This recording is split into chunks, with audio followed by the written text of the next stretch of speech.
let's get into the position. So we're gonna get up onto our hands and knees. So you are gonna get your hands just underneath your shoulders, and then you're gonna get your knees just underneath your hips. So just a comfortable position for you. You're gonna keep your spine nice and long, so not letting everything crunch down. We're gonna stay strong through the shoulders as well. And then feet can be in whatever your more comfortable position is for you. So what we are gonna try to do is basically the cat-cow or cat-camel. We're gonna try to do the cat position by just using our lower abdominals to get that movement. So there's a couple ways you can get that movement, and one of those ways is basically by squeezing your glutes and getting that back to round, the low back to round. But what I want you to try to do is use what we talked about in the live and think about using your exhale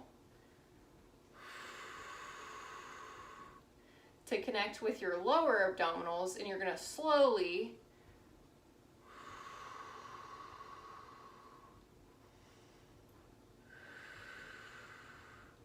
see if you can engage those lower abdominals to hold your back into that cat rounded position versus squeezing your glutes to get into that position. So at first, this is definitely something that takes some time and takes some practice. So just play around with it for tonight and see if you can engage there.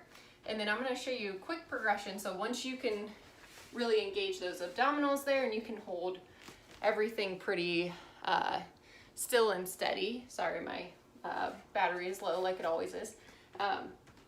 You're gonna start to add just a little bit of movement in this position. So one of the ways we're gonna cat-cow, and then we're gonna find our neutral spine. So I'm engaging my lower abdominals again. And then to progress, I'm just gonna start to add an arm lift. And sorry, I did not give myself very good spacing for this video. But basically, it's not so much about how high you lift your arm, it's that I'm maintaining all this space everywhere, keeping everything very still, except just moving my arm. So I'm using my abdominals to hold everything steady. So if that's pretty easy, then you would switch to doing more of a kickback. So arms stay still, just the legs are moving. And there I do think about squeezing my glutes to help me stabilize on the side I'm standing on and also on the side I'm kicking on. And then one last progression of this bird dog exercise would be to do opposite arm, opposite leg. And I just don't have quite enough room to really get my arms involved.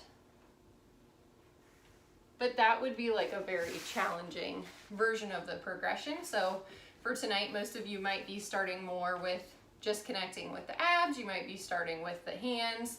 But if planks are challenging, then this can be a nice position to start in that's not quite as challenging as like the full plank. Or you can always start with like a wall plank as well.